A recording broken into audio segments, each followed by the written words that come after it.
Jet tempur siluman Turki buat Prabowo terpukau, Indonesia ingin ikut proyek jet KAAN generasi kelima. Presiden Republik Indonesia Prabowo Subianto menyatakan keinginannya kepada Presiden Turki, Recep Tayyip Erdogan untuk mengikut-sertakan industri pertahanan Indonesia dalam proyek pengembangan jet tempur generasi 5.0 Turki, KAAN, yang saat ini dibangun oleh Turkish Aerospace Industries. Keinginan Joint Development KAAN itu disampaikan oleh Presiden Prabowo saat menyampaikan pernyataan bersama, Joint Statement, dengan Presiden Erdogan selepas keduanya bertemu empat mata dan memimpin pertemuan bilateral antara pemerintah RI dan pemerintah Turki. Seperti diketahui, KAAN merupakan jet tempur generasi kelima yang saat ini dikembangkan oleh Turkish Aerospace Industries sejak 2010.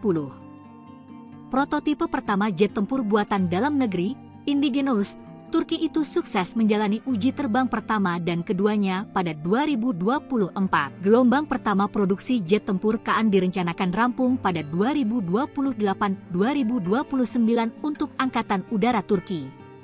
Dihimpun dari berbagai sumber, jet tempur tersebut memiliki kemampuan stealth alias siluman. Selain itu, jet tempur KAAN juga akan memiliki sistem avionik canggih, juga kemampuan sebagai pusat komando dalam pertempuran. Prabowo juga mengatakan, Indonesia tak hanya ingin ikut serta dalam kerjasama pengembangan jet tempur generasi kelima KAAN itu, tapi juga pembangunan dan pengembangan kapal selam bersama industri Turki. Presiden Prabowo juga menyebut Indonesia dan Turki juga sepakat untuk membentuk perusahaan patungan, joint venture, antara perusahaan pertahanan Indonesia dan Turki. Walaupun demikian, Presiden tidak menyebutkan lebih lanjut perusahaan pertahanan apa saja yang diproyeksikan untuk joint venture.